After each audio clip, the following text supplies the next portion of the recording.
Jésus dans la tempête. C'est sûr que c'est une histoire qui est très connue, puis qui est assez dramatique aussi, de voir Jésus dans un bateau faire face à la tempête. C'est un vrai chaos. Puis cette histoire est importante parce qu'elle nous parle des tempêtes. Elle fait un lien aussi avec nos tempêtes, nos épreuves, nos moments de difficulté. Puis on va regarder comment Jésus agit, puis pour voir si ça ne pourrait pas nous encourager un petit peu. Peu importe dans quel bateau vous êtes présentement, peu importe le bateau que moi je suis, Jésus est toujours là. Okay? Puis cette histoire va nous donner un certain aspect pour garder aussi, faire des comparaisons avec différentes épreuves qu'on a pu vivre.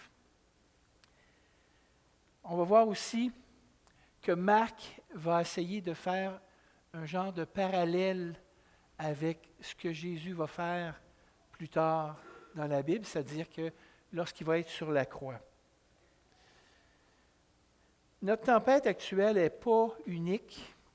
C'est une tempête qui est un petit point dans la tempête gigantesque qui existe partout dans l'univers, dans toutes les galaxies, où est-ce que le malin peut être. Donc, on n'est pas seul dans cette barque. Puis non seulement on n'est pas seul dans cette barque, mais on va se poser la question, c'est qui est dans ce bateau-là avec nous? C'est la question qu'on va se demander tout au long de ce voyage. On est en bateau avec Jésus. Premièrement, on va regarder l'auteur Marc. Marc, c'est le livre, l'évangile de Marc, c'est le livre le plus court dans les différents évangiles. Puis Marc a un style très, très particulier. Marc va nous dire, OK, là, Jésus, il a fait ça, puis après ça, là, on est allé, on a fait ça, puis après ça, on fait telle affaire, puis là, à un moment donné, il va ralentir quand il va être rendu au moment où est-ce qu'il va nous parler de Jésus face à la croix, puis à la mort. Mais tout au long de son livre, Marc donne très, très, très peu de détails. OK? Il va nous parler des points finaux, bang, on passe à d'autres choses, point, bang, on passe à d'autres choses, et ainsi de suite. Et c'est ce qu'il fait ici aussi.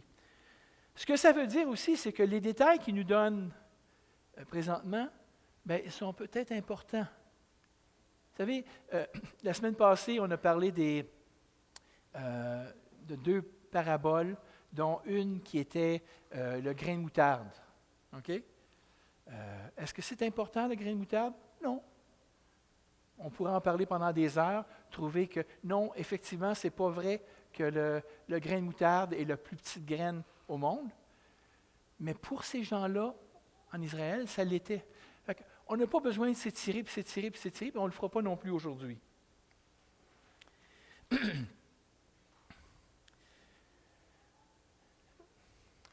Marc va essayer de se concentrer sur l'histoire de la mort et de la crucifixion de Jésus. Puis quand il arrive à ce moment-là, il ralentit énormément. Qu'est-ce qui préoccupe Marc? C'est cette portion-là de l'histoire. Donc, on va lire ces histoires avec cette idée que Marc veut qu'on parle de la mort de Christ et sa résurrection.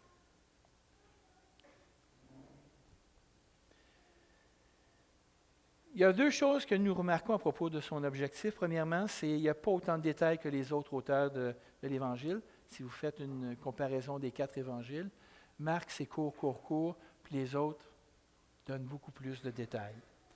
Le deuxième, on peut être à l'affût des éléments d'histoire qui pourraient servir de vue d'ensemble de Marc, parce qu'il veut raconter l'histoire en faisant un lien avec ce qui va se passer plus tard, comme je vous disais plus tôt.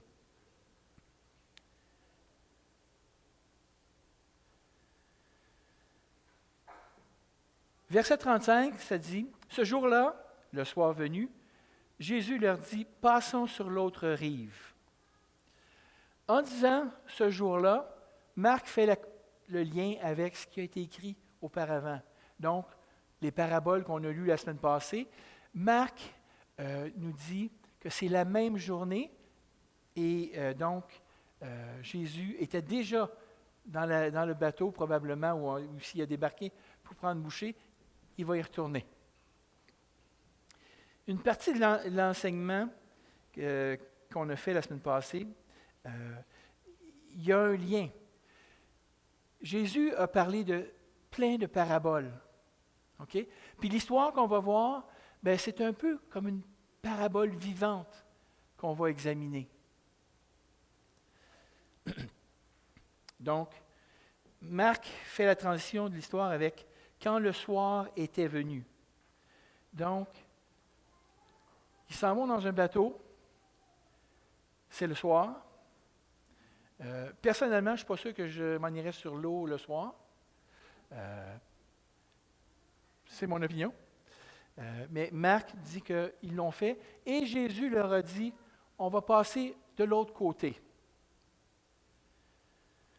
Si on fait un parallèle avec la mort et la résurrection de Jésus, c'est un petit peu la même chose. Okay? Quand Jésus est mort et ressuscité, c'est pour nous permettre à tous les gens qui vont croire en lui de passer de l'autre côté, de se retrouver dans le royaume de Dieu.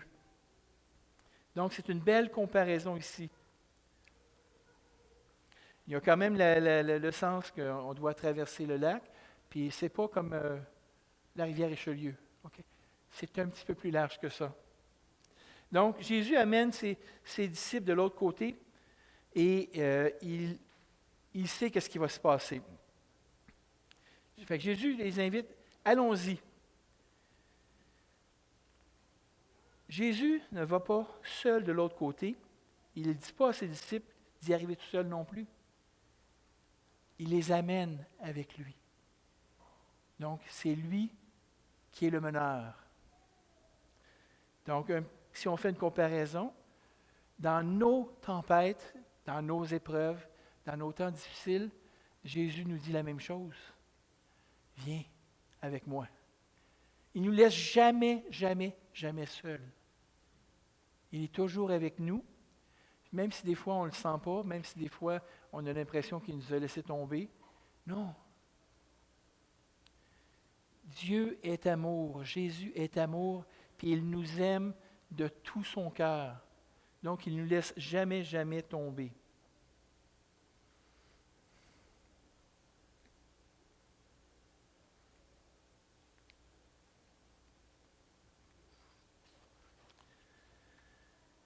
On va essayer de voir la suite pour voir s'il y a des comparaisons intéressantes.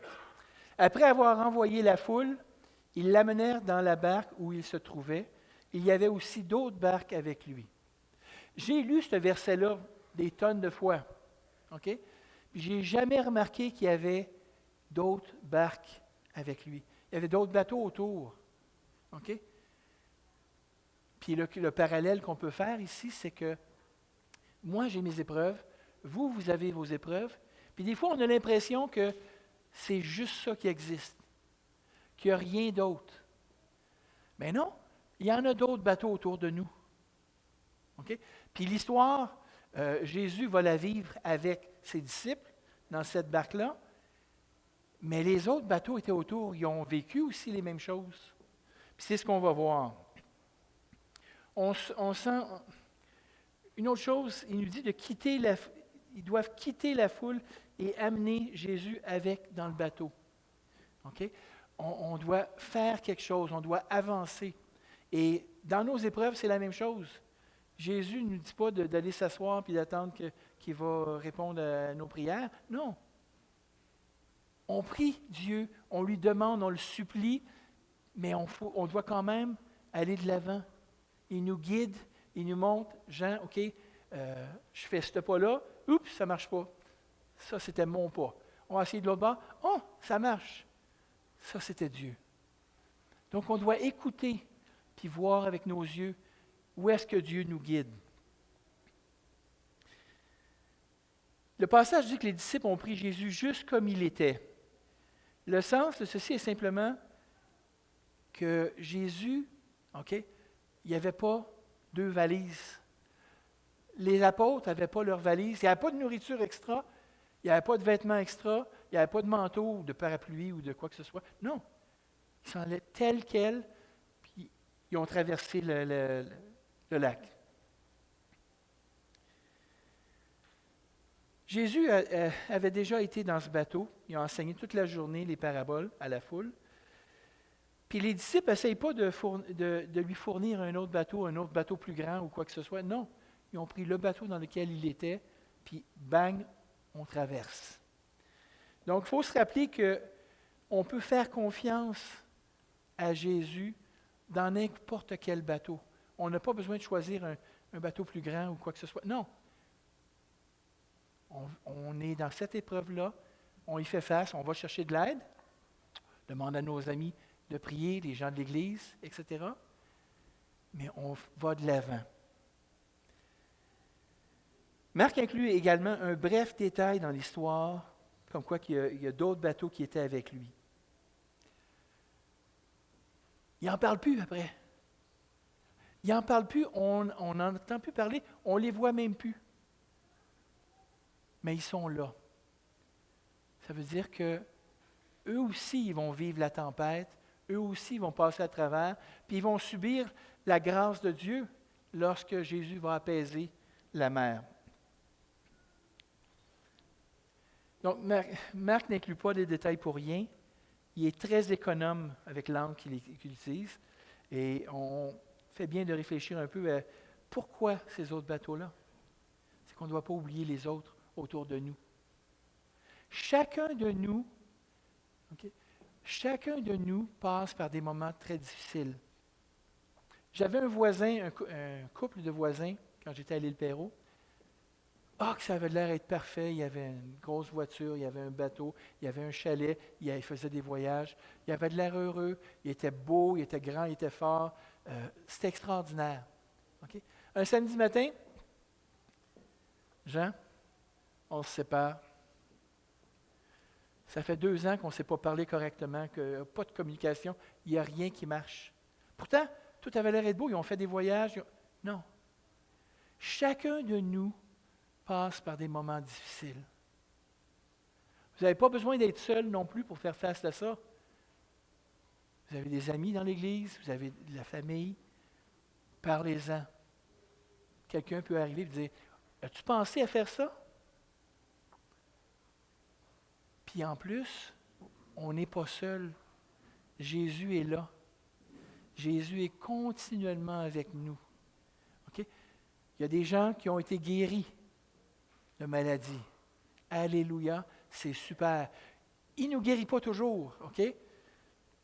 Il le fait pour sa gloire, pas la nôtre. OK?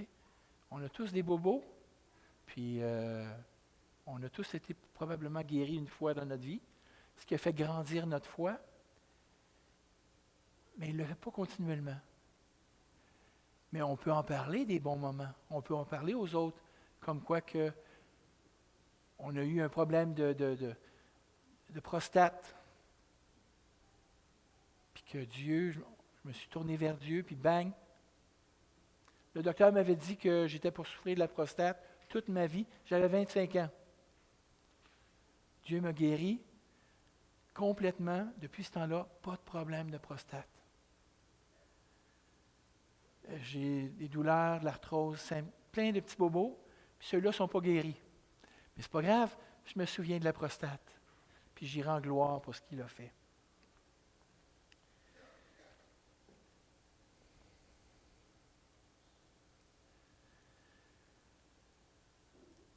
On a le cadre de l'histoire.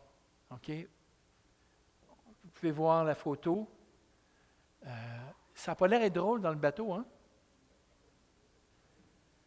Il y a une tempête, je suis sur l'eau, sur le bateau, pas de problème, ça va passer. T'sais. Non. Ces gens-là, ces apôtres, il y en avait plusieurs qui étaient des pêcheurs, qui passaient leur vie sur l'eau.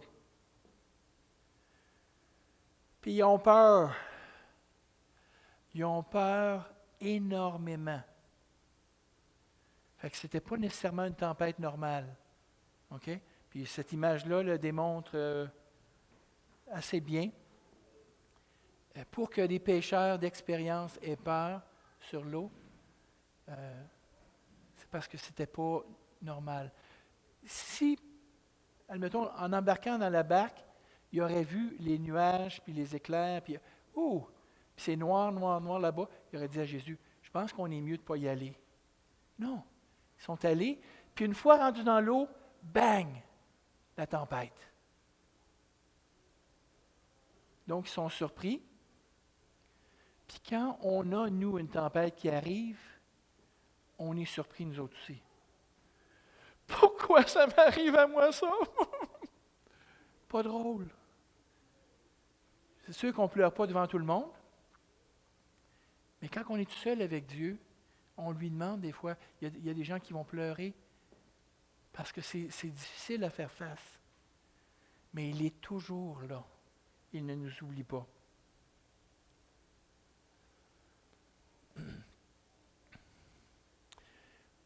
Verset 37, un vent violent s'éleva et les vagues se jetaient sur la barque, au point qu'elle se remplissait déjà. Quand je lisais ce verset-là, OK, il y avait un petit peu d'eau dans la barque. Pas de gros problème. Mais quand je me suis arrêté à lire puis à réfléchir, puis en pensant aux pêcheurs là, qui connaissaient ça puis qui avaient peur, ouf, ça n'a pas dû être drôle. Un vent violent s'éleva et les vagues se jetaient sur la barque, au point qu'elle se remplissait déjà. Cette description de la tempête décrit assez bien les tempêtes que nous pouvons rencontrer tous dans notre vie. Divorce, perdre un enfant, quelqu'un dont l'enfant va mourir. C'est les choses horribles, les choses les plus terribles que je peux penser.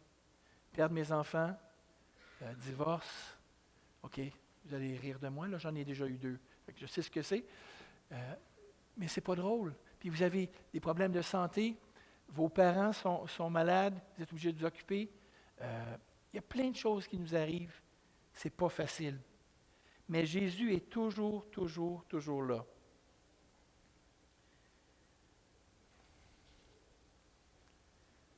Est-ce que vous êtes capable de penser présentement à une tempête que vous vivez présentement?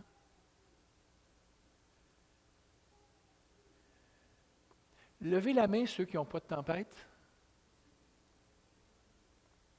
Oh, il y en a un qui est tenté de lever.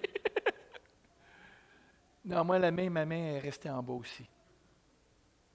On a tous ces choses-là. Puis regardez vos voisins. Ils ont l'air tellement un beau couple, ça a l'air tellement extraordinaire. Tu sais. Et non, ils ont des tempêtes eux autres aussi.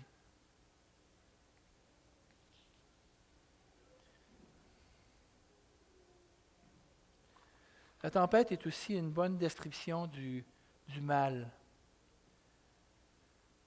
Les anges déchus, les démons, s'amusent à nous mettre des bâtons dans les roues et nous inspirer à faire des choses qu'on ne devrait pas faire. C'est pas évident. OK? Mais la tempête est là continuellement. Puis des fois, on ne la voit pas, on dit, c'est des choses qui arrivent. Non. Ce n'est pas toujours juste des choses qui arrivent. C'est une tempête qui est causée par l'ennemi. Fait que là, si on regarde, mettez-vous à la place des apôtres qui sont dans le bateau. Ça branle. Il pleut. Excusez-moi, il y a des vagues qui nous arrivent dessus. Ils pensent qu'ils vont mourir. Puis lui, il dort en arrière.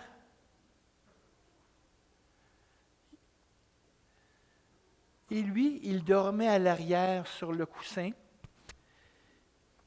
Il serait... non, excusez-moi, on a sauté. Ici. Et lui, il dormait à l'arrière sur le coussin. Ils le réveillèrent et lui dirent, « Maître, cela ne fait rien que nous soyons en train de mourir. » Il se réveilla, menaça le vent et dit à la mer, « Silence! Tais-toi! » Le vent tomba et il y eut un grand calme.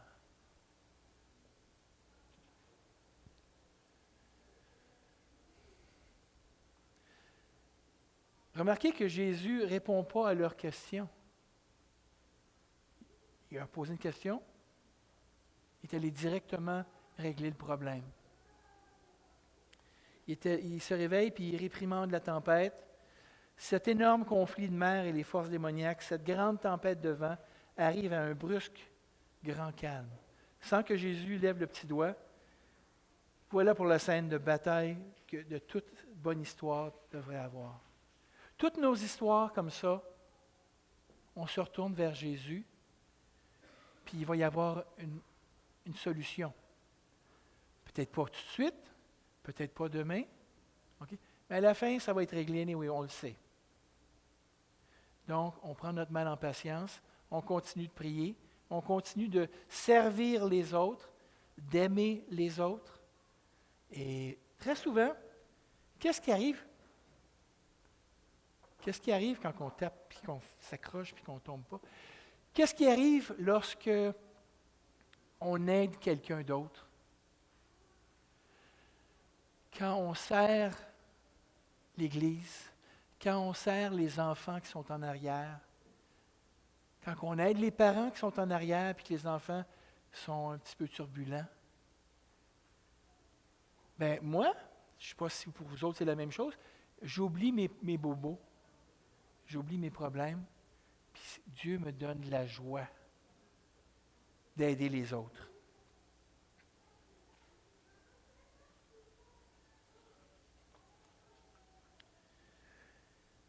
Alors, quelle était l'action que Jésus a utilisée dans le bateau? Dans le fond, la même action qu'il a fait sur la croix. Il a fait confiance à Dieu au milieu de la tempête. Jésus dormait sur le bateau parce qu'il savait que le Père s'en souciait. Parce que le Père était là et qu'il ne le laisserait jamais. Est-ce que ça vous arrive des fois d'avoir de la misère à dormir? Ma femme, oui. Moi, je suis chanceux, je me cote la tête sur l'oreiller puis je m'endors. Peut-être à cause de l'apnée du sommeil, peut-être narcolepsie, là, mais on n'en parlera pas. Je dors à mon 6 heures, je me lève, je suis en forme, ça va. Mais, puis là, je vais ouvrir une parenthèse. Moi, je plains les femmes. Parce que les femmes ont tendance à penser, puis à penser, puis à penser, puis à penser, puis à penser, puis à penser, puis ils ne sont pas capables de dormir. Mon épouse est comme ça. Puis j'en connais plusieurs qui sont comme ça. Nous autres, les hommes, on pense un petit peu, on se couche, puis les 3/4 du temps, on s'endort. On a, ce qu'un psychologue décrit, on a une boîte vide en quelque part, puis on fait juste aller dans la boîte vide, puis on oublie tous nos problèmes. Les problèmes ne s'en vont pas. On se réveille le lendemain matin, puis ils sont encore là. Mais on est capable de ne pas y penser. Puis je connais des femmes qui me disent, vous êtes chanceux, vous autres les hommes, pour ça. Ce pas tous les hommes qui sont comme ça, mais moi, oui. C'est plaisant. Fait que Dieu est là. On peut sentir la paix lorsqu'on se concentre sur Dieu, on se concentre sur Jésus. Ça n'enlève pas les bobos, mais ça peut nous donner un moment de paix pour ensuite se retourner et faire face à ça.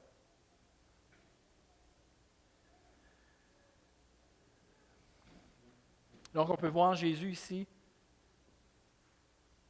Il demande à la tempête d'arrêter. Ça n'a pas l'air d'être facile pour les apôtres, hein?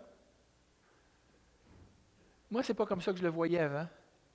Mais depuis que j'ai vu ces photos-là, quand que je vais penser à la tempête de Jésus, on va avoir du fun. Jésus se retourne et leur dit, « Pourquoi êtes-vous si craintifs? Comment se fait-il que vous n'avez pas de foi? »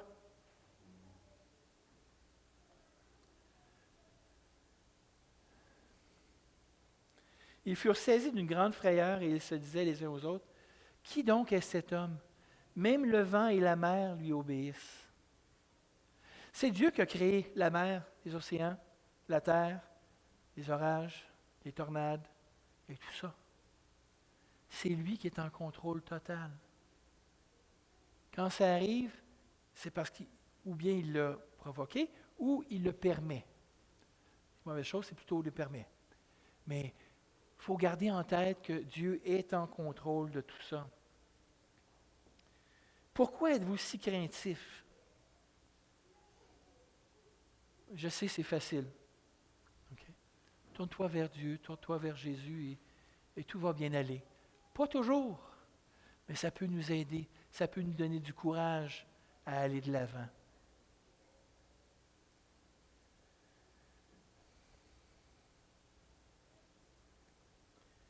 Vous savez, Dieu est l'expert de faire disparaître les chaos, les tempêtes. C'est lui qui est l'expert. Regardez qu'est-ce qu'il a fait avec Jésus. Jésus a été mis sur la croix. Premièrement, il a été flagellé. Ils ont mis une couronne d'épingles, d'épines. Et aujourd'hui, ça serait peut-être des épingles, mais ils l'ont torturé. Ils l'ont mis sur la croix. Ils l'ont percé. La journée où j'ai vu le film avec... ça, c'est pas dans mes notes. Le film avec... où est-ce que... La passion du Christ. C'est là que j'ai réalisé jusqu'à quel point il a souffert. Après 5 minutes de souffrance, OK, on passe à d'autres choses? Non. Ça continuait, puis ça a continué pendant une demi-heure. Puis si ça aurait été la réalité, ça aurait été plus long qu'une demi-heure, ça aurait été des heures. Puis là, j'ai découvert qu'est-ce que Jésus a souffert pour mes péchés, pour que je puisse avoir et qu'on puisse tous avoir cette relation avec le Père, avoir cette communication directe. C'est un privilège, c'est extraordinaire.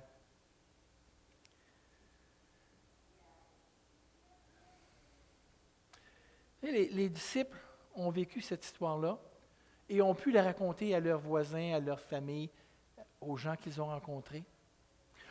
On peut faire la même chose.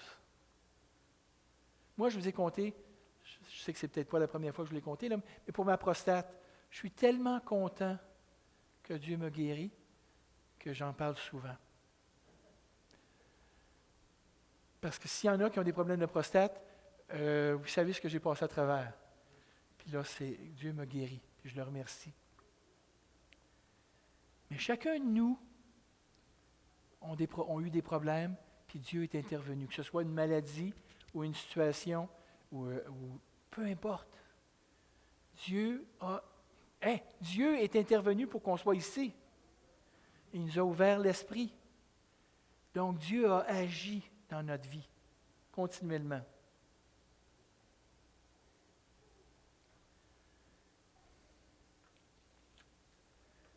Qu'est-ce qu'on va faire à partir de maintenant? C'est quoi le but de cette histoire? C'est quoi le but de cette parabole vivante? C'est un exemple que Dieu nous donne pour nous montrer qu'il est là, qu'il ne nous laisse pas tomber, que Jésus est dans notre barque en même temps que nous, puis il est prêt à faire arrêter la tempête. Peu importe le résultat, il est là avec nous, il est là avec vous, et il nous porte sur ses épaules, dans ses bras. Il nous amène où est-ce que lui veut qu'on aille. Si on n'avait pas d'épreuve dans la vie, si on n'avait pas de tempête, on n'aurait pas besoin de Jésus. On n'aurait pas besoin de lui. Mais les tempêtes sont venues et reviennent pour nous rappeler qu'on doit se tourner vers lui, qu'on doit avoir la foi qui va intervenir. Puis ce qui est encore plus important, c'est que ce n'est pas ma foi qui règle le problème. C'est la foi de Jésus en moi. C'est la foi de Jésus en vous qui fait la différence.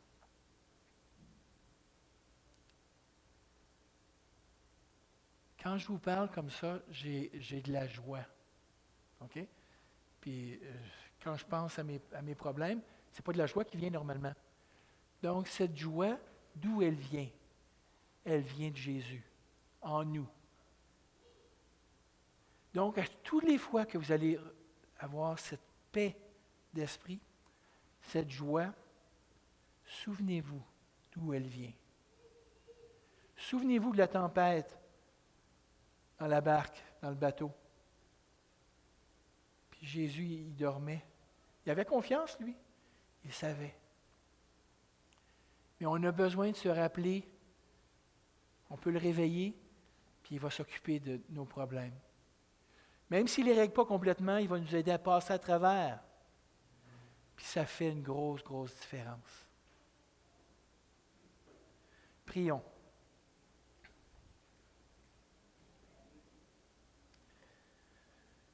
Papa d'amour, merci Père pour ton sacrifice. Merci beaucoup pour tout ce que tu as fait, tout ce que tu fais aujourd'hui pour nous et tout ce que tu vas faire jusqu'à la fin des temps, où est-ce qu'on va être changé ou ressuscité pour être avec toi pour l'éternité.